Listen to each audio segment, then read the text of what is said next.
So it is not a mystery. But other than that, he doesn't know.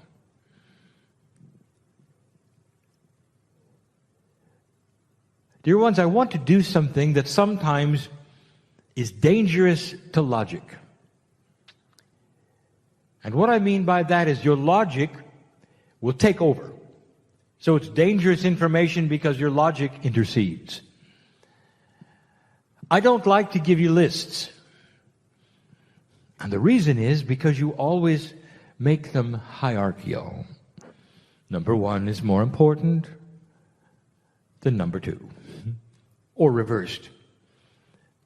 Anytime anything is delivered 1, 2, 3, 4, there is a tendency with a logical brain to put one above the other because it was mentioned before the other one. So let me ask you, what other option do I have than to make a list? I cannot give you everything at once. That would be quantum. So I must give things to you one by one. I number them. So I'm going to set this up. I want to give you information that is for all old souls and light workers about those types on the planet that are working in a solution mode to solve new energy puzzles in cooperation with other light workers. In order to do that, I'm going to have to itemize what some of you are because of your Akash, what some of you are doing because you're here. I'll give you some names to consider. But I want you to think for a moment. Everything I'm going to give you is in a circle. Think of a ring for a moment. Beautiful, together, unbroken. And around the ring are attributes, numbers if you wish. And so it doesn't matter on the ring where you start or which direction you go, you'll get all the attributes, and the knowledge will be in the ring. Now, in linearity, in a straight line you call time, I'm going to have to give these things to you one at a time. But they are not more important than the next one or less important than the one before. This is where I want you to start. To understand that what I'm about to give you doesn't have any importance one above the other. It's all together. Now, I've just given you information also. It's one of the most difficult things when Spirit talks to humans, or even one human. We can only talk to you one item at a time. Sometimes you take the first item and you never listen to number 2 or 3 or 4. And your truth becomes number 1. If you were to open your heart and your mind and listen to all of them and take them all in and realize the truth is all of them, you would be a wiser spiritual person. But it is the bias of humanity that singularizes one thing at a time because of your linearity that creates what I'm about to talk about. Spiritual systems on the planet that you try to fit into normally carry what I will call a singular purpose. No matter what that spiritual system is, or what you call an organized one, or even a religion, has you looking at rules. And it's up to you then to fit into all the rules you can, obey them the best you can, and the idea is sameness of purpose. In some, you would all wear the same thing, act a certain way, meditate at a certain place, pray at a certain place, do this or that at a certain hour, bow in this direction, and all of you do it in the same way. If you take a look at any complex system on this planet or in the universe, in the galaxy, you're going to find parts doing different things. If you look at physics, parts are doing different things. They're dedicated to different energies. If you look at chemistry profoundly, the parts are coming together in order to create other things. Everywhere you look in nature, there are parts. One supports the other. The very system of life with oxygen and carbon dioxide is made of all the parts of life that keep you alive. What if I told you suddenly all of the parts are going to dress the same and do the same thing? You'd say that's not going to be a workable solution. And you'd be right. There is an elegant system in front of you about old souls. Now let's back up. You're here for a reason, for a purpose, old soul. If you have awakened to the truth, a truth that is so big and so beautiful, it's a truth that doesn't make anybody else wrong. It's a truth that enhances all humanity. And the truth is this: God is inside you. Another truth: the energy on this planet is shifting. Another truth: old souls, those who have come and gone and come and gone and come and gone, carry great wisdom for this time on the planet. Another truth: old souls are waking up to different tasks in order to supply a solution to the new energy. So I want to talk about the various slots that you go in. Very linear. And you may recognize yourself. It's complex, so I'm going to make it simple, and I'm only going to create 5 today. Now, everything I talk about from now on, you could analyze later, and you're going to find hidden meanings in most of it, specifically in the numerology. Dear ones, I give you messages within messages so that you can study things later and see that there's more, much more, than what I present in the language of my partner. I want to give you some good news. Dear ones, there is a beautiful, beautiful system at hand right now. And you're working the puzzle and you don't even know it. Some of you question it because you're used to the singularity of spiritual systems. Some of you will look at my partner and say, I can't do what he does, therefore, I'm not carrying the weight as an old soul that he is. You don't understand. You just don't understand. And so let this be a time for understanding. Not just understanding, celebration. There are those listening to this who need to hear this. It's easy. You all have different jobs. And the thing that drives them and puts you into that areas or slots in the circle that we want to create, in the ring, is your Akash. The energy of who you were and what you've done creates who you are now and what you're doing and how you feel about it. That is specifically spiritual. It can also be in 3D, what you're interested in, your talents. But we're talking about old souls and spiritual purpose, what you're doing while you're here. It is dangerous to categorize humans in any form, because the singularity of your bias is then going to carry it further. Well, I'm a this, I'm a that, therefore I'm going here, or I'm not doing this. I have to ask you to suspend all of that and just listen. I want to tell you about old souls, what they do, how they work together in the ring. The beautiful ring in a circle that's golden. It's a circle of love and creation. And the old souls and the light workers come into this planet at a perfect solution, perfect numbers, creating perfect balance. And you never even know there's a system. I want to start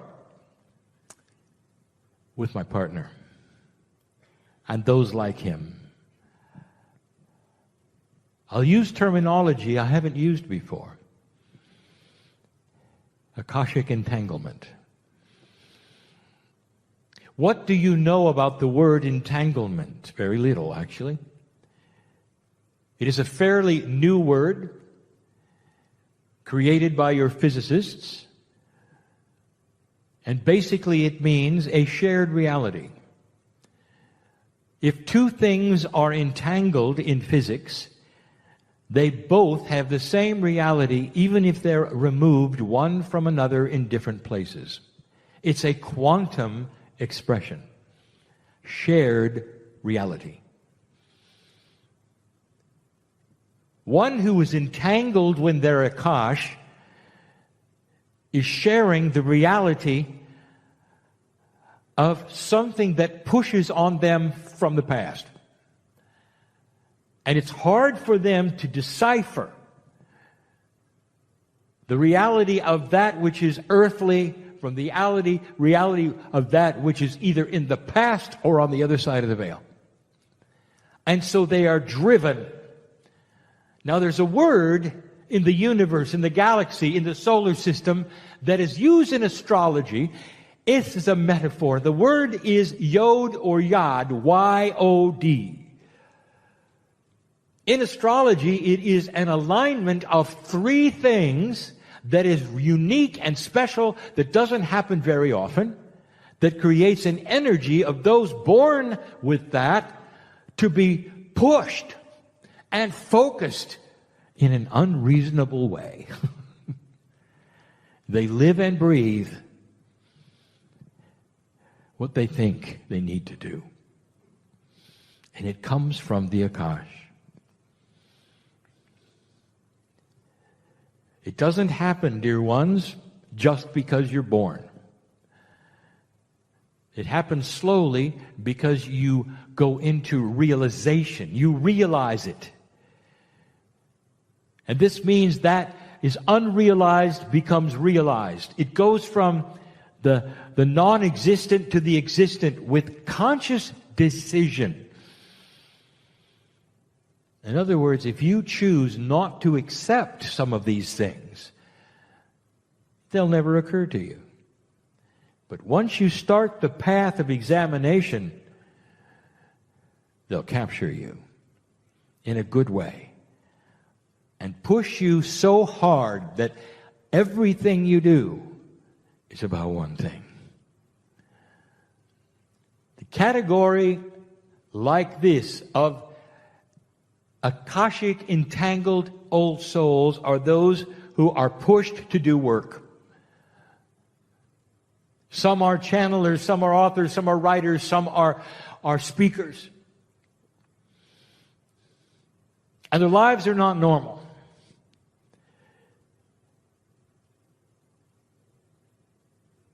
All they do in their waking hours is think about why they're here. They'll push themselves and appropriately understand the health issues they have, going to a place that is a goal till the day they take their last breath about one thing, whatever it is. Singular, focused, pushed, and beautiful, because they get a lot done. Now there is a tendency. No, there's not a tendency. There's a bias. No. There's a way of thinking that looks at them and says, oh, look at that, I should do that. And this is what we want to talk about. That's one of 5 things in the ring, all supportive of each other. There must be those who have an entangled Akash in order to push this new energy forward as they do. It has to be. My partner knows this, and he's seen himself change. He now realizes this is all he's going to do. He realizes he's never going to retire. Somehow, that would be a betrayal of the Akash that says he's going to push until it's over. And he's got others just like him. That's all they want to do. They see the beauty and the splendor of the other side of the veil, and all they can do is show it and show it and show it. Tell about it, write about it, be it. That's all they want to do. One of 5 kinds of purpose, you might say. It's not a mission. Don't use the word mission. Suddenly you're on a military mission. It's not this. It's entanglement with all it is that is sacred and spiritual and Akashic. He's done this before. That's Akashic entanglement. He is comfortable with it now. And it's all he wants to do. That's number 1. What is a 1 in numerology? It is new beginnings. That is the whole purpose of those who are pushed by Akashic entanglement. They're so focused. Everything they do, everywhere they go, it's a beginning. They don't end anything. It's never complete. It's always new. Number 1. Number 2 is similar. Partially entangled Akash. Ones who don't have quite the push, but they still feel as though they do. But they're a little more relaxed with it. It's okay to retire. They feel they have a purpose on the planet. Now these, number 2, deal with duality. And they deal with the human body. They are the healers. They are the ones who are looking for solutions that'll support number 1. Because number 1 tends to overdo it. He needs number 2 to heal. They're system workers. They've got it figured out. They come up with the systems that help humanity. They're focused too.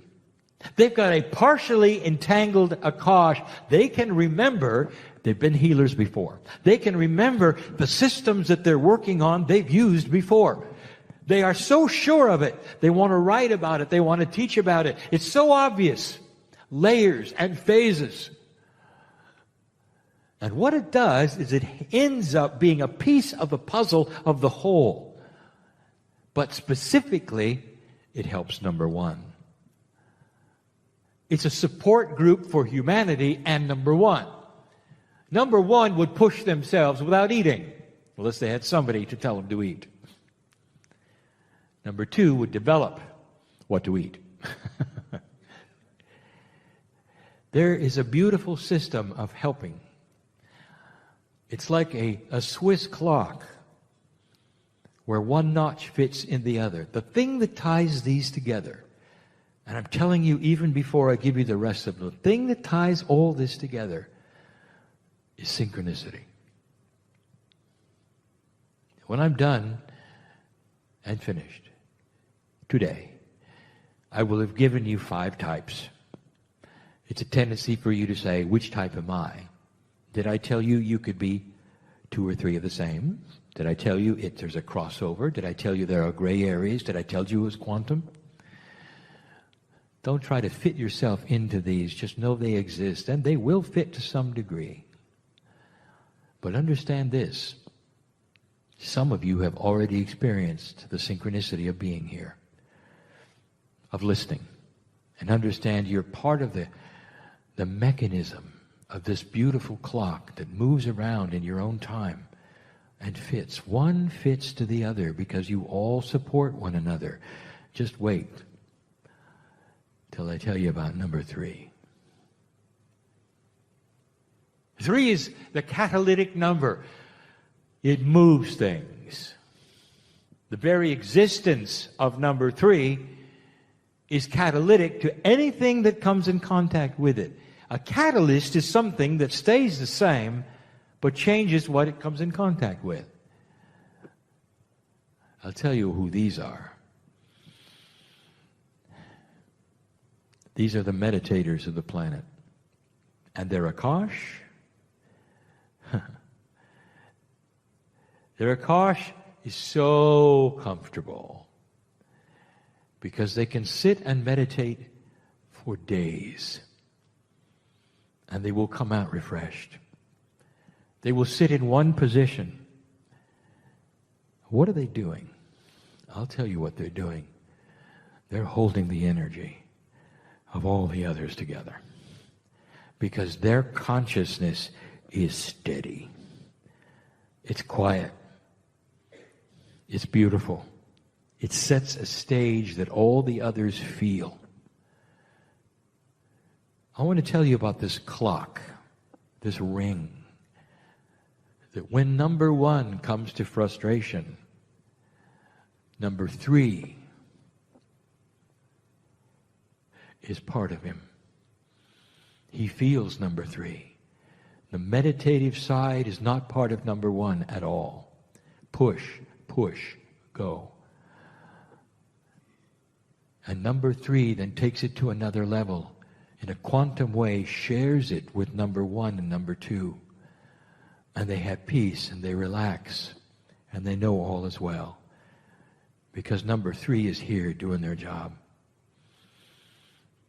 Number 3 has had lifetimes of being monks all over the planet to sit and just be. There is so much power there.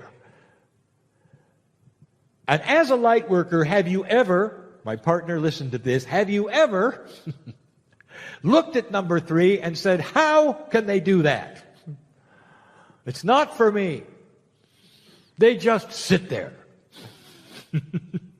Now you know. They just sit there and steady the planet. They steady all of the other numbers because they absorb them in such a way.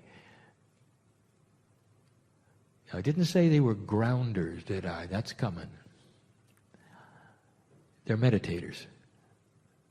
They create a peaceful countenance and they're catalytic. Whatever comes their way is more peaceful because of it. You got some here. You can just tell who they are. Number 1 and number 2 need number 3 desperately. But number 3 also needs number 1 and number 2 because just sitting there doesn't accomplish what number 1 will do. Are you starting to understand the circle? Does it make sense to you that there would be a system where old souls do different things for this planet to make it work? Not all in one uniform, not in all one gender, not all in one doctrine or belief system, not bowing a certain way or doing the same thing, not singing the same song. Totally, completely unique and different and fitting together like a fine Swiss clock. Number 4. What do you think number 4 is? If you've been numerologically educated, number 4 is the Gaia number. Have you ever heard me tell you before that Gaia is related to human consciousness? That what happens that you call the planet Earth is connected to you profoundly. If you ask the ancestors, the ancients, it's the first thing they knew. It had to be Gaia. There was no technology. Gaia gave them their food in certain ways, the weather. All of these things, that was the most important thing they had, Gaia. You've lost that. The connection is not as important, but it is. Let me tell you about number 4. Some of them don't even know they're light workers. They just know they're connected to the earth. But they're passionately connected to the earth.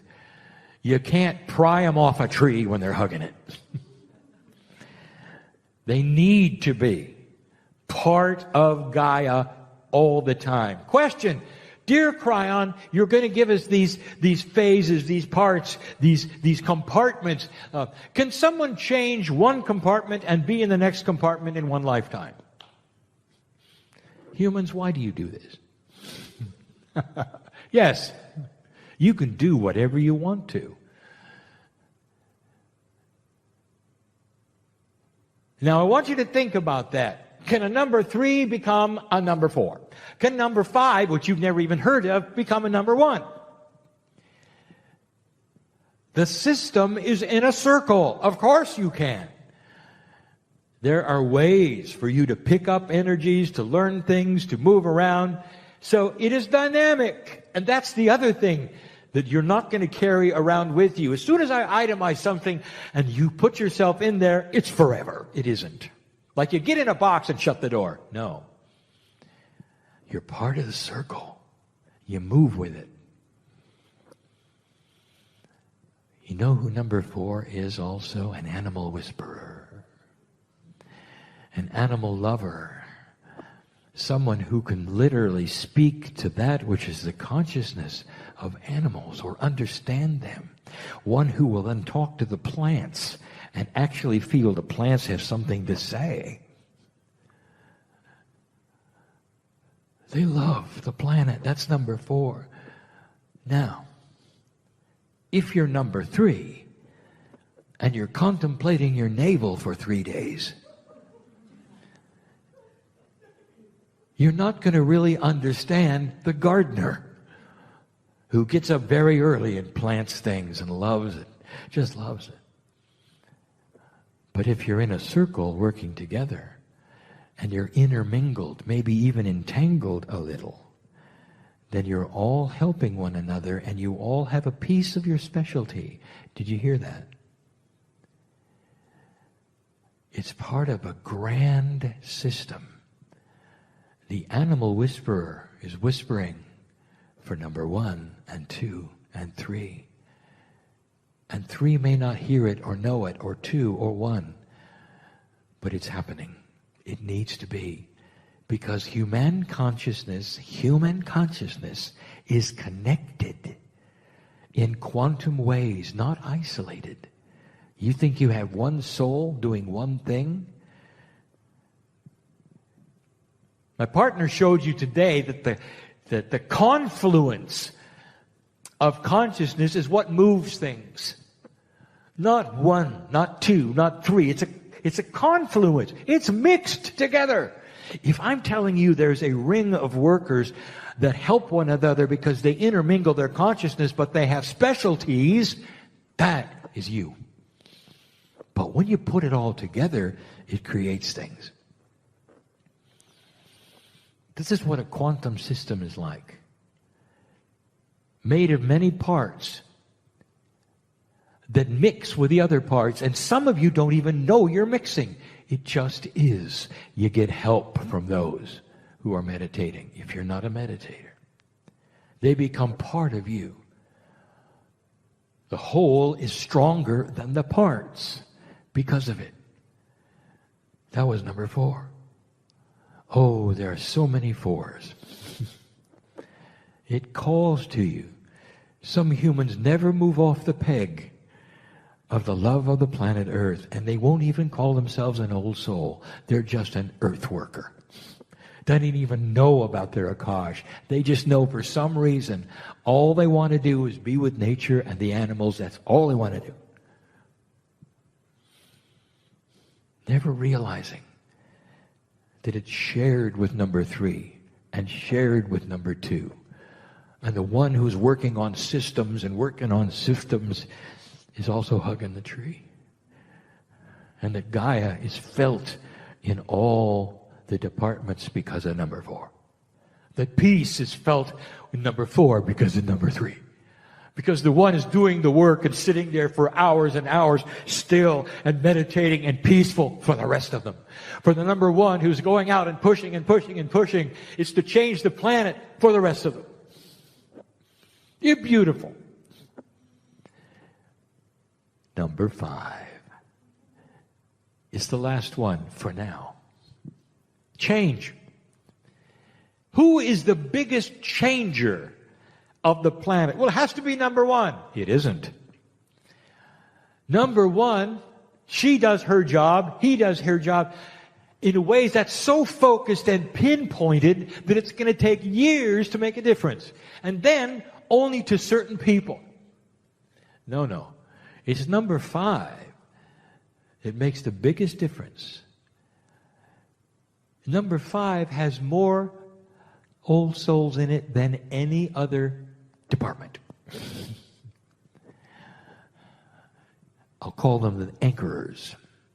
They anchor number 1, 2, 3, and 4. What good does it do to hug a tree all your life? Who are you going to talk to? Who are you going to help? The answer is all the rest of them, because of your relationship to the planet. Do you see how this works? Now, number 5 is going to anchor number 4, especially number 3, who would float away if there weren't an anchor.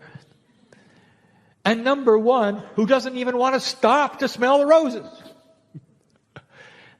Number 5 is the old soul who goes about their life without writing a book, without being on stage, without doing anything important, quote unquote, as you perceive importance, not understanding that they are walking like the masters walk day by day on this planet and spreading compassionate action.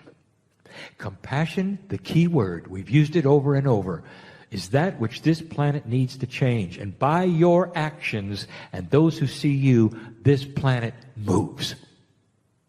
Every day you go to work, you have friends, you have family. How do you treat them? How do you act on the freeways? How do you act in the hallway? Is it compassionate? Do you see God in others? That is an anchorer. It does more to help this planet and number 1 through number 4 than any of them together. The anchorer is the compassion that this planet needs so that all the others can work. You all need what you all carry. Who are you? Maybe you're a combination of several. It's okay. Because they're not singular. I put them in 5 compartments. Now I'm going to tear off the walls of the compartments and mix 1 through 5 together in a blender. That's quantum. You don't really understand that. But now you know that there is a system. That's why there are so many varied interests, and you can say, which one are you, or what are you doing, not understanding. You're doing everything. You're supporting all the others.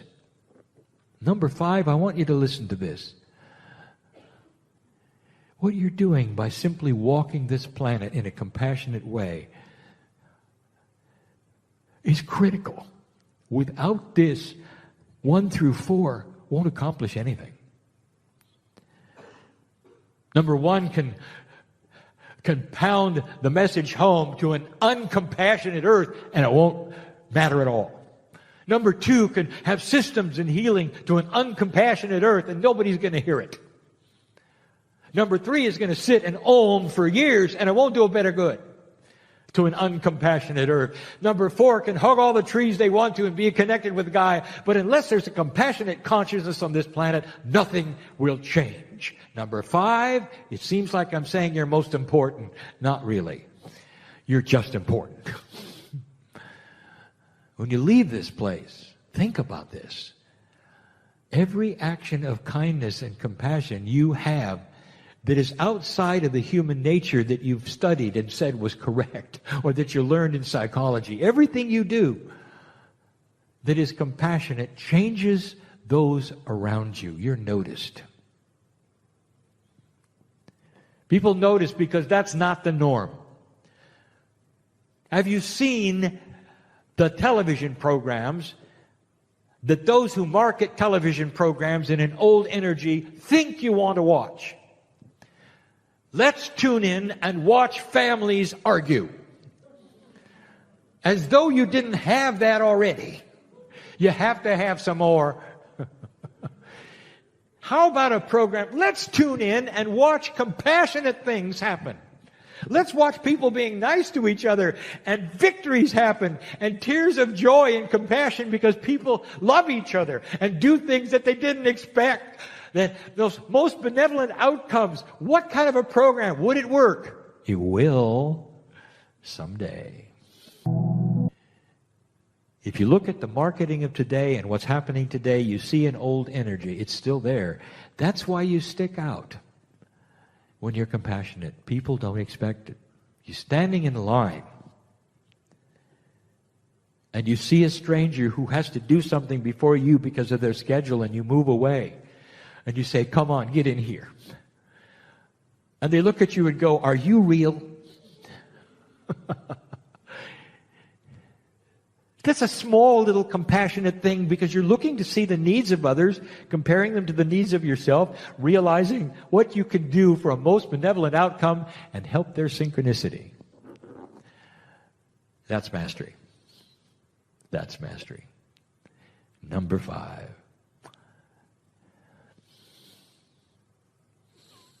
Dear ones, this is the way humans work. A system put together of old souls and workers of the light where everyone plays their own specific part, maybe 2 roles, not just one, into a confluence of energy that works this puzzle in a beautiful golden ring. You don't all wear the same outfit. You don't face the same direction. You don't speak the same language. You don't even know each other. And this is what's going to change the planet. This is just the beginning. There's more. But the premise is clear. That everyone has their niche depending upon who they are, how long they've lived, what their feeling is that which they're supposed to do. It starts to explain, perhaps some of you who feel called in one direction and not another, and are beating yourselves up psychologically because you don't think you measure up to your neighbor who's doing something you think is important. That I want you to change right now, because God sees you all the same, working the puzzle the same. Leave this place differently than you came, with knowledge that is uplifting and a change of attitude about what might be happening to you. That's enough for today. I am Kryon, in love with humanity.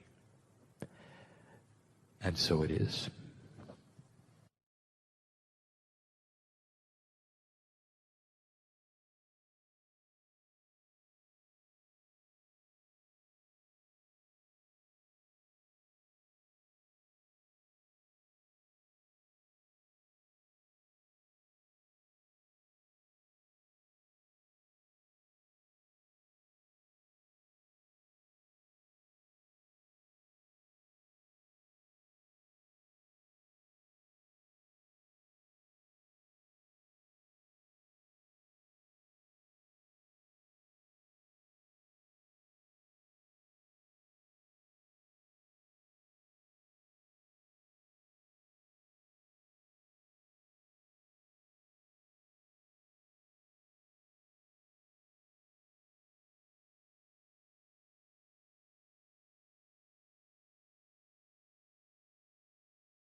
Hello, I'm Lee Carroll. So I invite you to close your eyes and take a deep breath and allow all the knowledge and information of the day to filter in and settle into your body, and just release everything for right now so that you can bring yourself to the present moment. If you have any chatter in your brain, what's for dinner, what's coming up, lovingly acknowledge the logic and intellect of your brain and just ask inside for it to just remain a little quiet. Move it into the background. Send it a wave of love and gratitude for bringing you into the human part of life. But where we want to go now is to the multi-dimensional part of our being. It's already inside of you, always, 24/7, waiting for your connection. And just allow a quiet connection inside with your own magnificence that resides within every cell. And place your hand on your heart, giving gratitude. Gratitude for every moment of your life that has brought you to this particular time. Right here, right now, wherever you are, is the perfect place for you to sit and receive the loving messages and guidance from Adironda and Kryon. So it is good day to you. One last time here in Vancouver. I see your bright light radiating beyond your physical space. You've had much energy this weekend and have done the visualized journey with us earlier to really step into your purpose and your presence. Do you understand and know that every piece of information you are gathering is a part of that imprint or jigsaw puzzle, if you would, that makes up you? That is why it is so important to pay attention to those parts that you are picking up. Are you picking up the anxiety and the energy all around you? Or are you picking up the focus of learning new things, new technology, new vibration, having a bit of time to maybe sit in the stillness? Are you having a bit of energy thinking, oh, I have to do something, I have to do something? Or are you just allowing the universe to bring it to you and take the action steps that are important to take? You see, if you have an organization and you have a wonderful meditation every morning with all of the employees in your organization, and you gather them together and you meditate and you visualize where you wish the company to go, and you see it all and you feel it all, and then you get up and you go on about your daily business, not paying any attention to the things that came in during your meditation, not taking any action from the steps that were provided you by Spirit, by the universe, by God, if you would, then your company will move a bit slower. It will not be maybe as profitable as you would choose it to be. For you see, meditation is one avenue to receive information, to calm your soul, to bring you into that centered place. So when the next step arises, you can say, yes, I see that, I take action. That is the key. Action. Take a deep breath. As you take action, the universe, God, matches that action. Just as we talked earlier, and stepping out of the painting, bringing all your loves with you, you see the universe matches that energy. If indeed you truly believe it. And we know you do. Everything is possible. You simply get the opportunity to say yes. Yes to you. Yes to that opportunity that you maybe have shied away from in the past. For some reason, we do not know why, someone told you that you were not able to do that, even though it may have been a lifelong dream.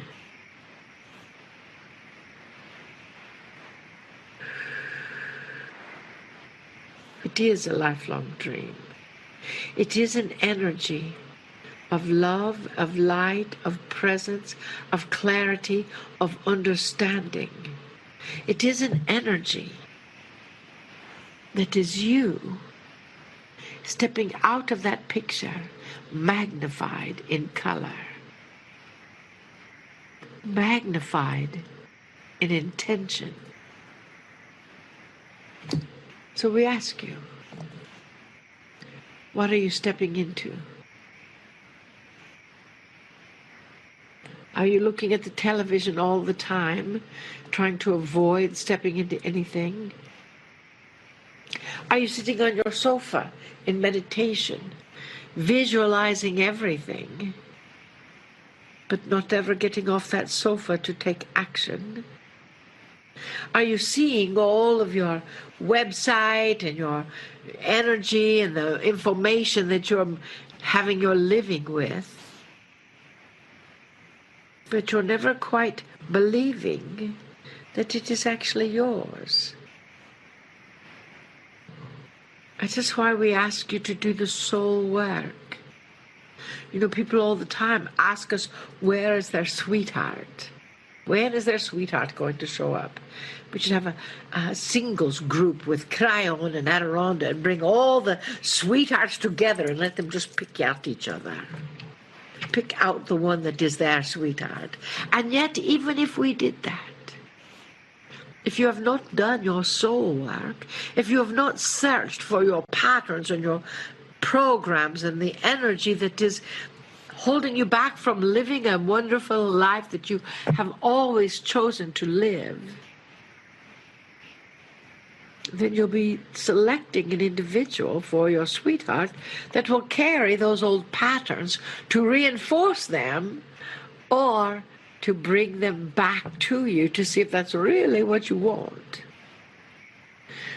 You see, that's what you are presented with until you do what we call the soul work, or if you want, the soul plurk. Play plus work equals plurk.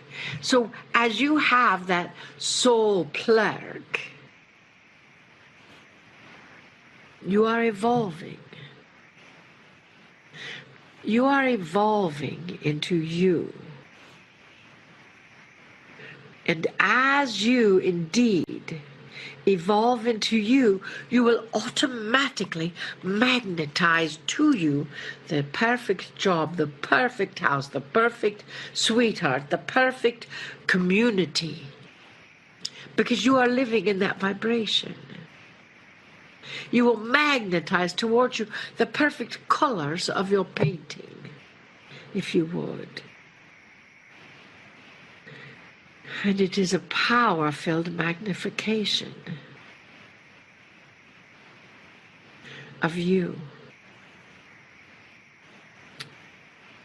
Dearest beings of light, we implore you to remember your magnificence. We tell you all the time how wonderful you are. It's time for you to believe it. What is your purpose in this life? What are those things that you are choosing to surround yourself with? Everything is possible.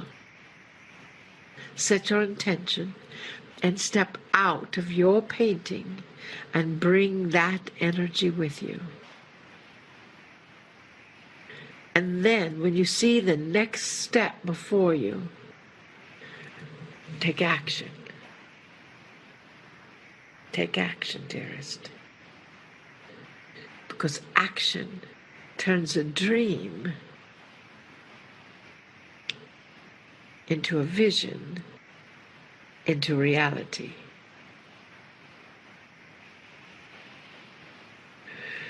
We love you deeply, dearest. We see you. And we bid you namaste. Greetings, dear ones. I'm Kryon of Magnetic Service.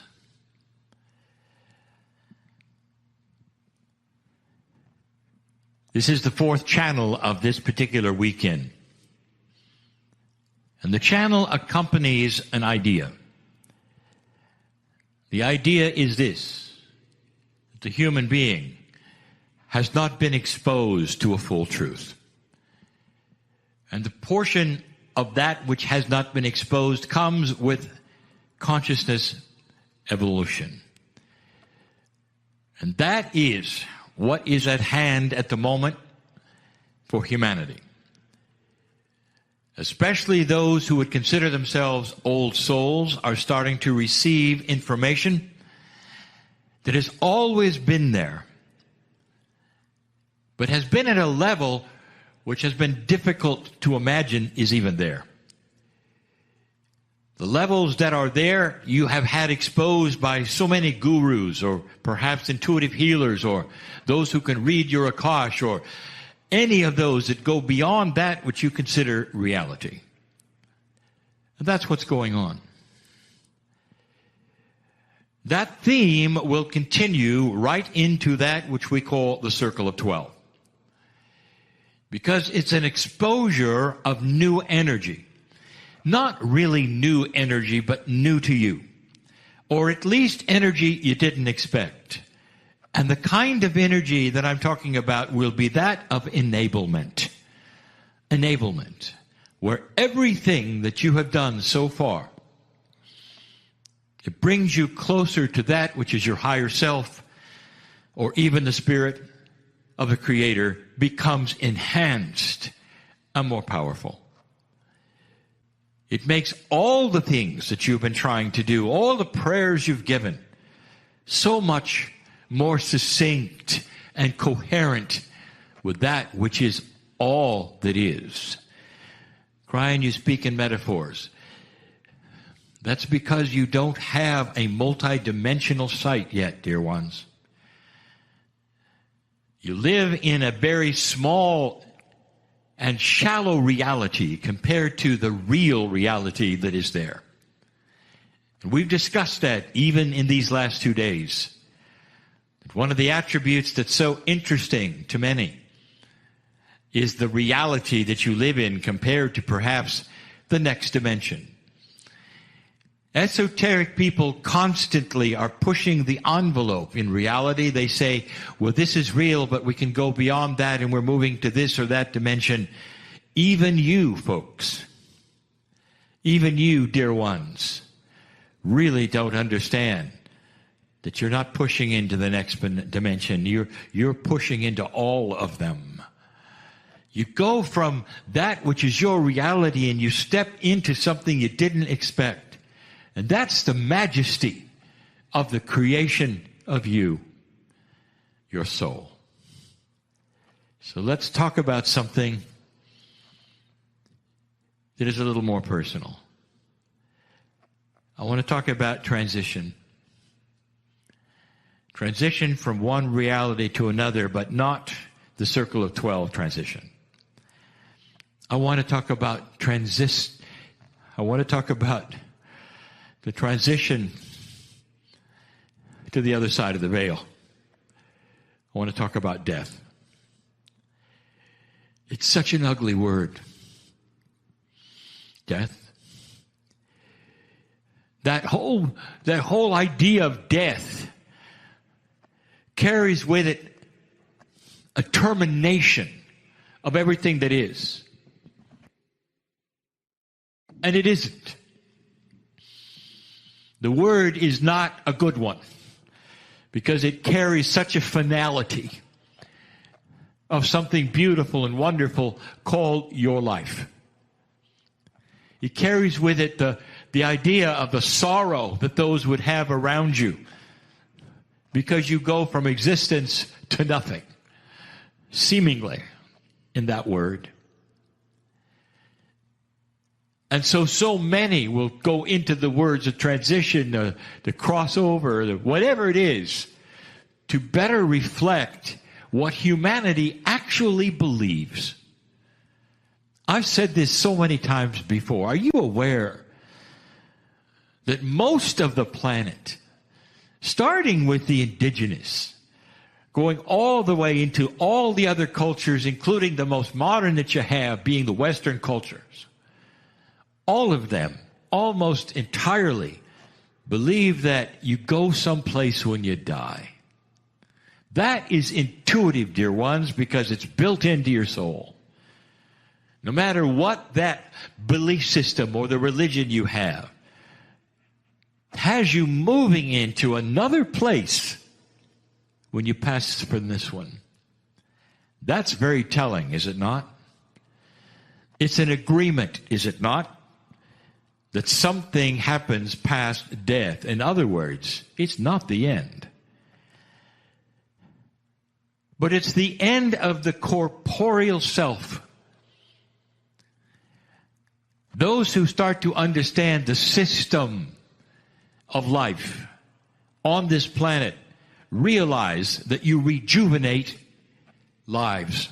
Just like your body rejuvenates itself corporally. You rejuvenate your soul because humanity doesn't live that long.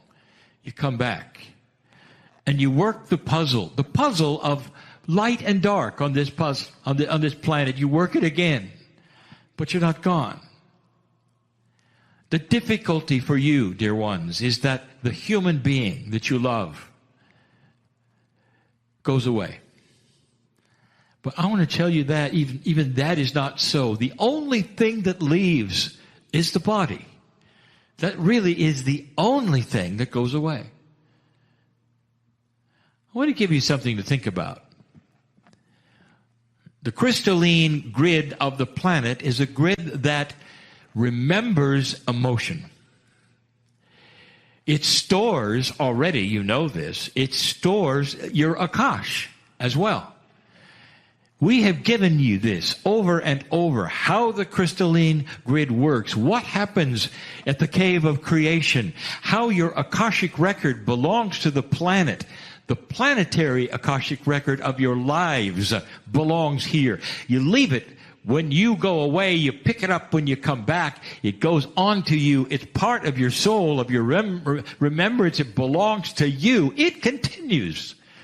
Who you've been continues into who you are. And when that goes away, everything that you were this time is stored and put back upon you when you return. That means that you are still here. Every lifetime you've ever lived is still here. It belongs to the earth and it's in the crystalline grid. You think about that. That means the ones that you've loved and lost, dear ones, are in that grid at some level. Once you take a walk into the woods in quietness and call the name of the one perhaps you recently lost and you're still mourning that, and listen to them in the wind that comes through the trees as a signal, or the birds that will land in odd places and sing to you. That's the grid of the planet. Your partner giving you a message from them. That's them talking to you, saying, the love that you feel for me is returned, and I am not gone. Understand the system, the beauty of it all. Understand that no human being, no personality ever really leaves. Not really. Only the corporeal body is dead. That is the only thing. The consciousness of the individual stays. In the healing premiere, I did something on purpose. I wanted you to see it. Not all of you did. But I won't then go back to it except to say there's a room in that place where I took many to. There's a room. And the audience which was watching you in that room, in that situation, in that metaphor, when you're sitting in the chair, every seat was filled with a past life of you. You can't picture that unless they're separate. They're not a amalgamation of the yous for many lifetimes. They stand separate, apart, personality, looks, who you were, what you looked like, what you did. That's in the Akash. That's in the planet. It doesn't go together in some mishmash of past lives that you have to think about and look at. They're separate, dear ones. They're looked at in an amazing separateness because every single human is honored for that life. It stays here to be honored. I want to tell you something about what happens in transition. For those of you who had a beautiful near-death experience, a beautiful near-death experience, where you come back from the threshold of death and it changes what you do for the rest of your life. You're not a very, very minor group. There's a lot of you on this planet who've had this experience. In some cultures, you can't even talk about it. In some, you can do more than talk about it. You can write books about it. But I'll tell you something. We knew you were coming back. That was part of what you do. Some people call it a contract. A contract is not what you think. And we've said this before as well. Any contract that you may think you have on this planet is written in invisible ink. You can change it. What if things get better and that what you're supposed to do gets bigger? Do you violate your contract if you stay small? In other words, it's variable. From all the way from doing nothing to doing more. But you still have what is called an agreement. That if you should awaken, and if things should happen in a synchronistic way, that a pathway is there for you. My partner, in his 40s, as an engineer, had that agreement fulfilled. I told him, if he had not sat in the chair and received what I had, others would have. But that was his agreement. And he did. And he fulfilled it. And he sits here today because of it. That same kind of thing is with near-death experience. In other words, we knew you weren't going to go to the other side. Therefore, you had an experience which was unique. You got to peek behind the curtain without going there.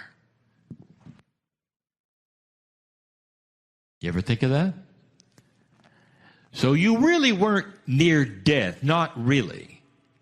Even if you were pronounced dead on an operating table, we knew you were coming back.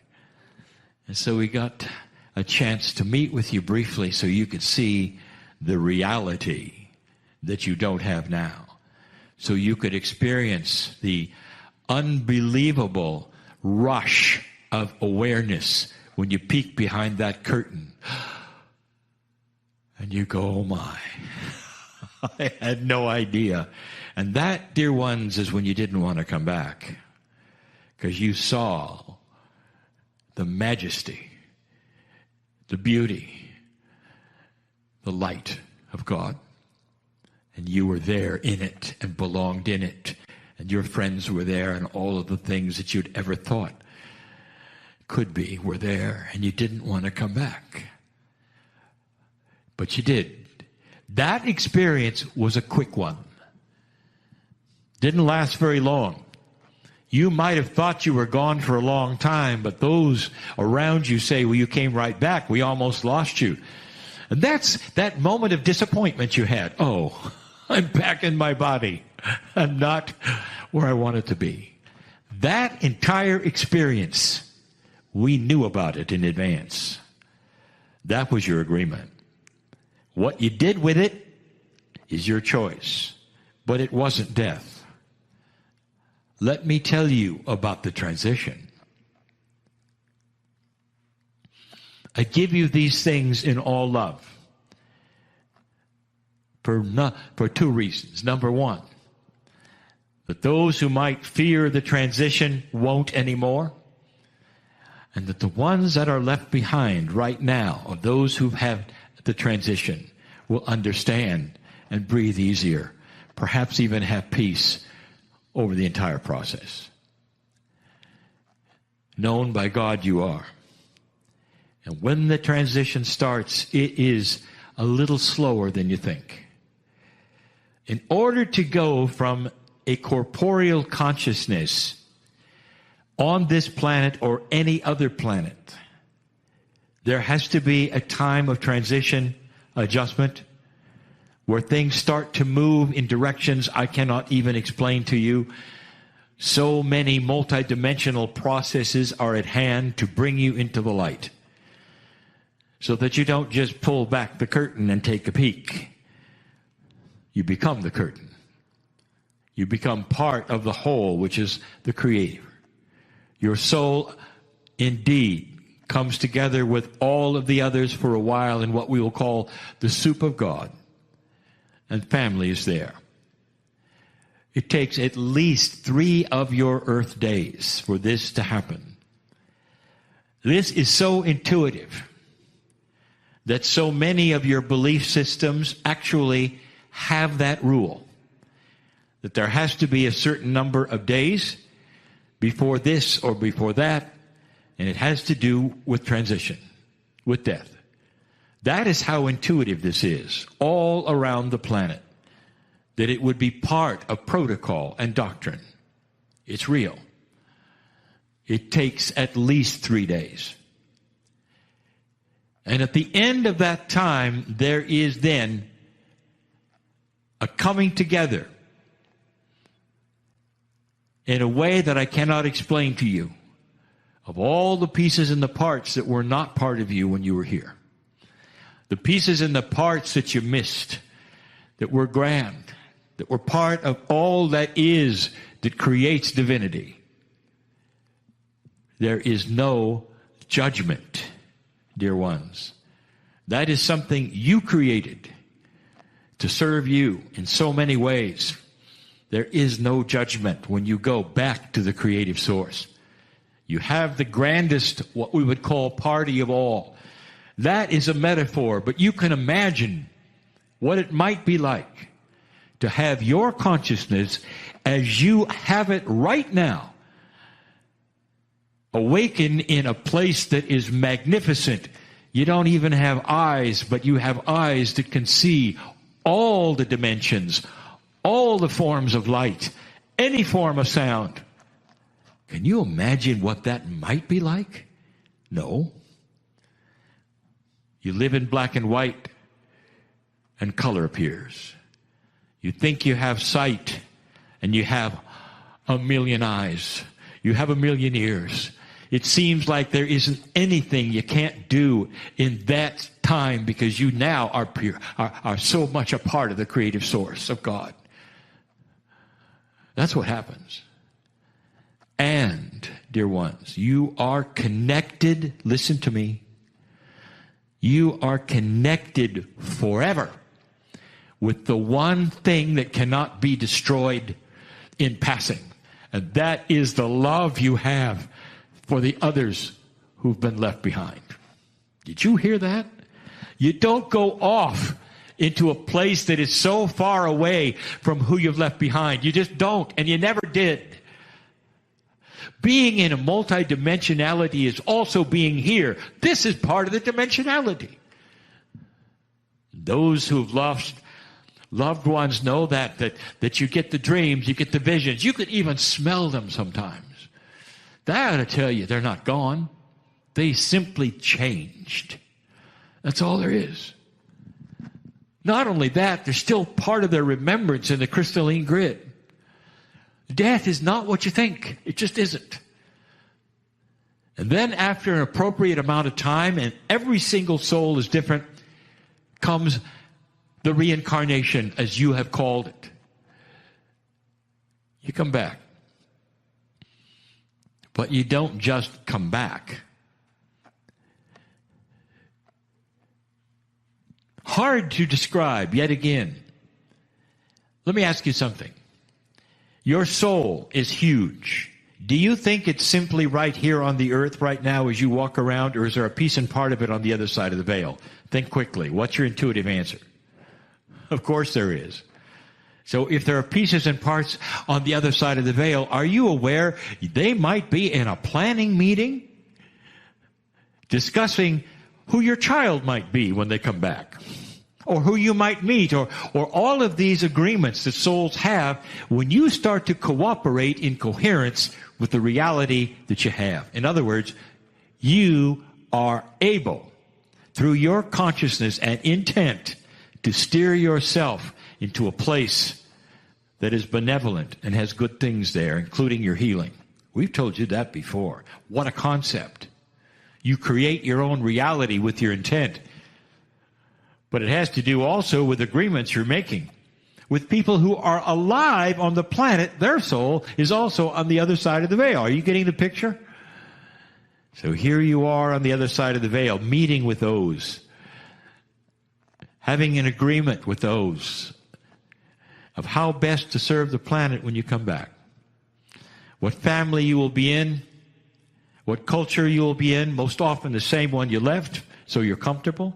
What gender you might be, which is most often the one you left with, so that you'll be comfortable. And in you come. If you don't believe this, let's ask a mother who has more than one child. That child, if it has come from two human beings, ought to be very similar, you would think, because they are inheriting the two human beings' chromosomes, their DNA, all of the things that would inherit, even in some of their instincts, all of that. The way they look and feel, your talents, and yet you'll have one child who is one way and another child is dramatically different. It's like one came from one planet and another one came from another planet. How do you think that happened? You know I'm right. That was planned. They made the decision to come into your family. One perhaps as a new soul, maybe another one as an old soul, and they act like that. It's part of parenting, is it not? To be aware of that and be able to deal with the changes and the differences between the personalities and the maturity, akashically, of your children. What a system. It's not blind. It's not accidental. There is a tremendous amount of planning. That's another story. What I really want to tell you is the ones you've loved and lost are far closer to you here. Far closer than you have any idea or that anyone's ever told you. I want so much to steer you away from the idea that when you lose somebody on the planet, they go straight to judgment and are punished forever and their soul is damned. What an idea. What a horrible idea that you have been given about the majesty of God. Would you do that to your children? And the answer is no. Then why would God, in even a moment, with incredible love, ever think about doing that to you? Not accurate, never was. You are magnificent and you're returning to magnificence. But you're still really close here through that string of love from those you've left behind, especially when there was so much love before you passed, by so many people before you passed. That love just keeps you right here. Right now, right now. So many are leaving the planet, but they're not leaving. They're just transitioning to a higher dimensional plane where they can still love you like they used to. You miss hugging them. You miss talking to them. But oh, they are so there, dear ones. It's more than you ever had any idea. They are so there. And the closer you move into that soul of yours, as we're endeavoring to do with the healing circle of 12, as closer you get to the substance of the universe, the closer they're going to be to you every day, in a way that they were not corporally. Do you have the courage to celebrate transition? Not just celebrate a life of somebody you've lost, but to take their memory, put it in a chair in front of you and talk to them. Because they're there. They're feeling it and you're feeling it. I want you to have tears of joy and celebration of what I'm telling you, instead of that of grief and sorrow. Because you lost them. You didn't lose them. The system often has those passing, even before their time, because they need to go and come back to change this planet more than they could have in the body they had. Did you hear that? There's a lot of seniors leaving the planet right now. They need to come back, and they need to be young again, because so many of them are old souls. This planet needs help. It's going to need help in this next generation that's coming, because these are the old souls being young again, having that kind of energy. They're going to need it to change the things that are going to need to be changed right now that are happening on the planet. Blessed are those who have recently passed right now, who are trying their best to communicate with you that things are okay. And you can be too. That the love will never change. And that is what links you on both sides of the veil in a way that you really had not seen before or known about before. I tell you these things in love because you need to know them in order to go to a next step of an accelerated evolution of consciousness that is taking place on this planet. That's what I tell you today. Oh, there'll be more. New information coming about how things are so different than you think. Good news, all. Relax, dear ones. Be peaceful in what's coming.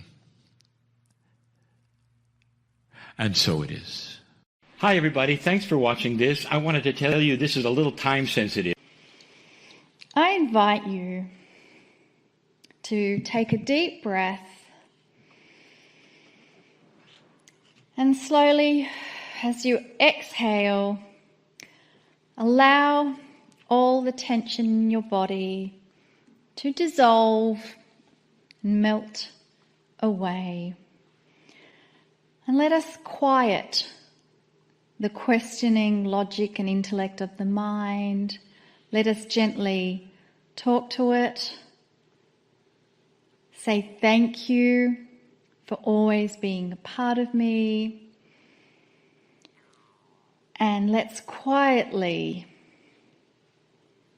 move into that safe place that is always here for you. That safe place that reminds you that you are eternal, that you never had a beginning, and therefore you never can have an ending. You simply always exist.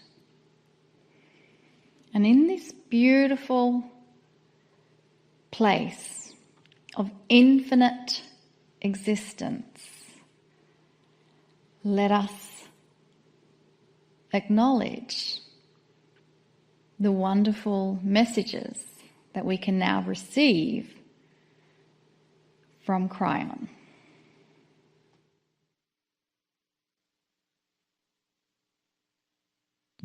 Greetings, dear ones. I am Kryon of Magnetic Service. Each time we come to you in this way. We are so aware of all who are listening. For many years, we have presented the channelings. And for many years, those channelings have been recorded and placed in places where you get them. And you get them for free, and anyone can listen to them at any time. This was what I asked my partner to do many, many years ago.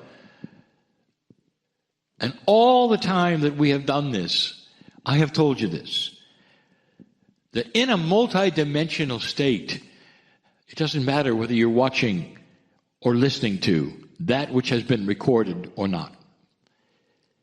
Because we are aware of the listener. Awareness of the listener.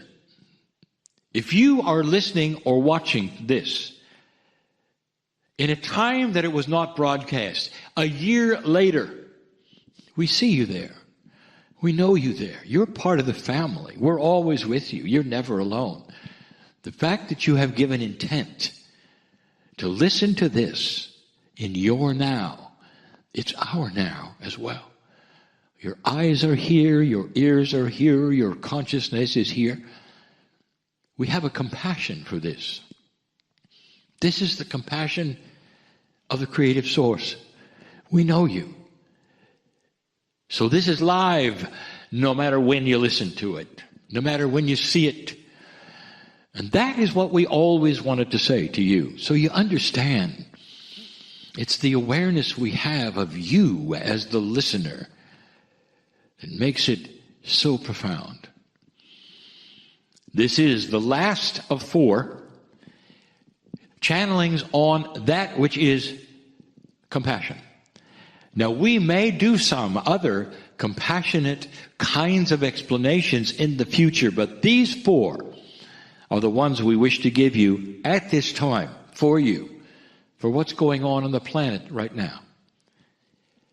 This is the 4th time I will give you that which is the definition of compassion as we see it, not the one you find in the dictionary. And even this description is filled with metaphors. Listen. Compassion is the connection with God, with Spirit, with the creative source. A connection that allows you to meld with the energy of open-heartedness, with mature benevolence, with understanding of everything that is. Again, with perhaps even more explanation. A connection with that which is the creative source. That in itself, critical, is first. Connect to Spirit. And next, understand that that will allow you to have a complete and meld with things you don't normally meld with. Energy, open-heartedness.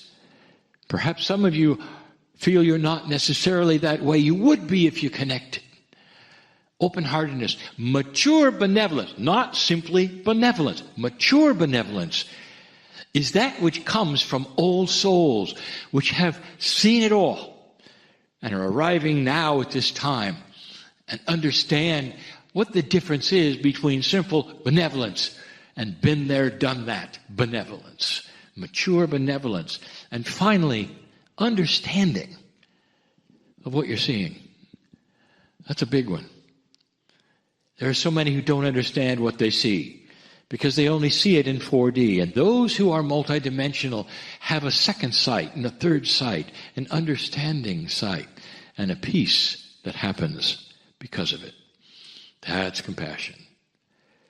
And the 4th compassion is this, something we've been teaching for years, and it's called compassionate action. Here is the premise. When you have compassion for any of the other 3, number 1, for others, number 2, for the plan, number 3, for yourself, what is the action that comes from that compassion?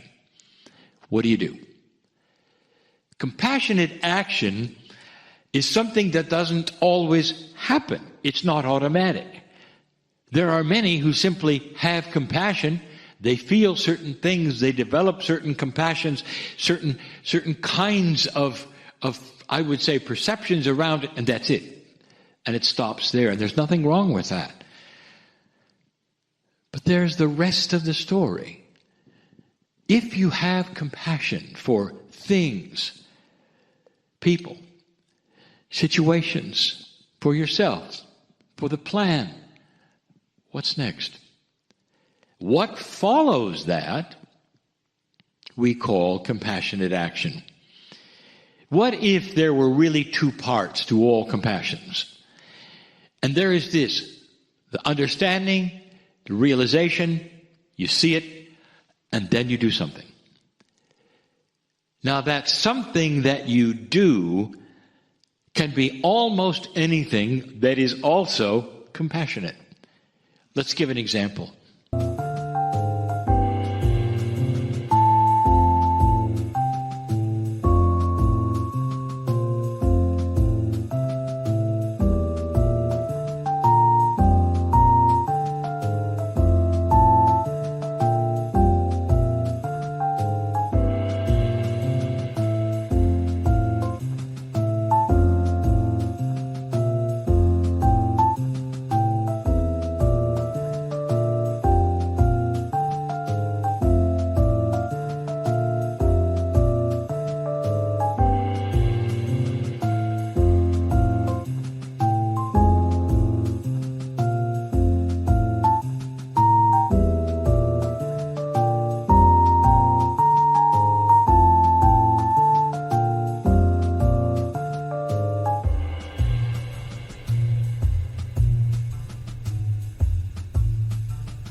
You have no idea.